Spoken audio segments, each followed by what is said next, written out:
चलिए आज एक कहानी सुनते हैं। चिड़िया, कछुआ और खाली प्याला।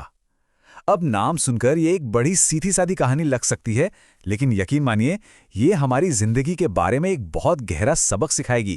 तो कहानी शुरू होती है एक सवाल से। एक ऐसा सवाल जो शायद हम सब ने कभी ना कभी खुद से पूछा होगा। क्या खुद को दूसरों से पहले रखना स्वार्थी होना है? बस इसी सवाल में इस पूरी कहानी की आत्मा छिपी हुई है। तो सबसे पहले मिलते हैं कहानी के हीरो से, चिंटू से। चिंटू एक नन्ही सी पीली चिड़िया थी जो पूरे जंगल में अपनी दयालुता के लिए मशहूर थी। अब चिंटू का दिन गुजरता कैसे था? अरे वो सुबह से शाम बस दूसरों की मदद में लगा रहता था। कभी बूढ़े उल्लू के लिए टहनियाँ इकट्ठी कर रहा है, तो कभी प्यासे खरगोशों के लिए पानी ला रहा है। मतलब हर किसी के लिए हर वक्त हाजिर। लेकिन इस सब में वो खुद को जैसे भूल ही गया था। और दिक्कत यहीं थी। सब उससे मदद तो लेते थे, पर किसी ने कभी पलटकर ये नहीं पूछा कि अरे चिंटू, तुम कैसे हो? तुम खुश हो? रिश्ते जैसे एक तरफा हो गए थे। और यहीं से उसकी असली समस्या शुरू हुई। अब होता क्या है जब कोई लगातार सिर्फ देता ही जाता है और खुद को नजरअंदाज करता है? यही कहानी उस मोड़ पर आती है जहां चिंटू के इस बर्ताव के नतीजे सामने आने लगते हैं। चिंटू की ये जो दयालुता थी ना, इसकी एक कीमत चुकानी पड़ रही थी। उसका ये निस्वार्थ भाव अब उसी के लिए एक बोझ, एक मुसीबत बनता जा रहा था। और ये बदलाव साफ दिखने लगा था। जरा सोचिए, कहाँ वो चिंटू जिसके पंख सूरज की तरह चमकते थे, और अब वो बिल्कुल फीके बेजान हो गए थे। जो पंख पहले हवा से बातें करते थे वो भारी और धीमे हो गए थे। और उसका मीठा गाना, वो तो जैसे कहीं खो ही गया था। देखिए, ये सब कुछ एक दिन में नहीं हुआ, ये धीरे धीरे हुआ। पहले तो उसने गौरैया के बच्चों के लिए अपना नाश्ता छोड़ना शुरू किया। फिर हफ्ते बीते, वो इतना थकने लगा कि बारिश में टपकता अपना घोंसला भी ठीक नहीं कर पाया। और बस महीने गुजरते गुजरते वो कमजोर से और कमजोर होता चला गया। और फिर वो दिन भी आया जब चिंटू पूरी तरह टूट गया। 3 दिन, पूरे 3 दिन वो बीमार और अकेला अपने घोंसले में पड़ा रहा। और कोई भी उसकी मदद के लिए नहीं आया।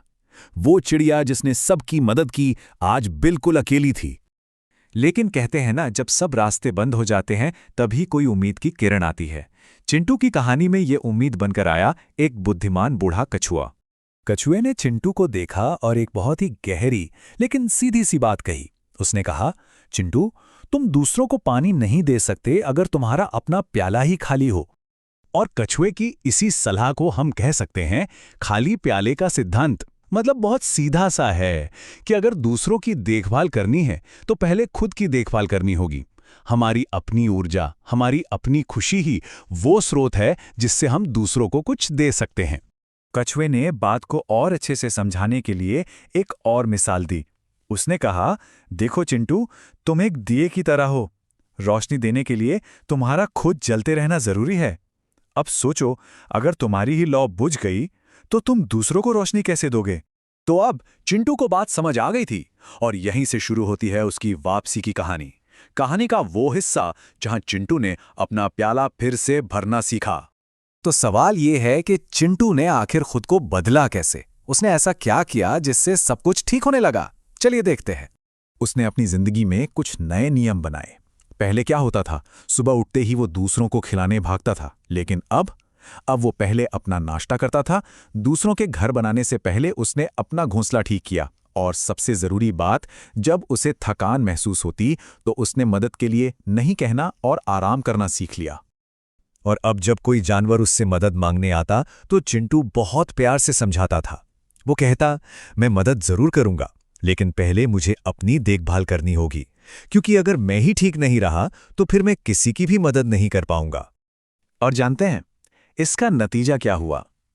चिंटू के इस बदलाव का असर सिर्फ उस पर नहीं बल्कि पूरे जंगल पर बहुत अच्छा हुआ। ये था खुद को पहले रखने का असली इनाम। अपनी देखभाल करने के परिणाम तो कमाल के थे। चिंटू के पंख वो फिर से पहले की तरह चमकने लगे।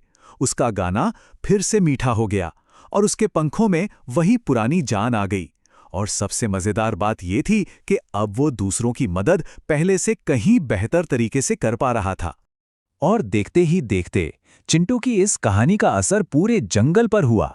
सभी जानवरों ने ये सबक सीख लिया कि अपनी देखभाल करना कितना जरूरी है और वो जंगल एक ज्यादा खुश और सेहतमंद जगह बन गया। तो कहानी हमें वापस उसी बुद्धिमान कछुए की बात पर ले आती है कि खुद को पहले चुनना स्वार्थी होना नहीं है, बल्कि ये बहुत जरूरी है। ये इसलिए जरूरी है ताकि हम सच में दूसरों के काम आ सकें। तो ये कहानी खत्म होते होते हम सब के लिए एक सवाल छोड़ जाती है, अपनी अपनी जिंदगी में आखिर किसका प्याला है जिसे सबसे पहले भरने की जरूरत है।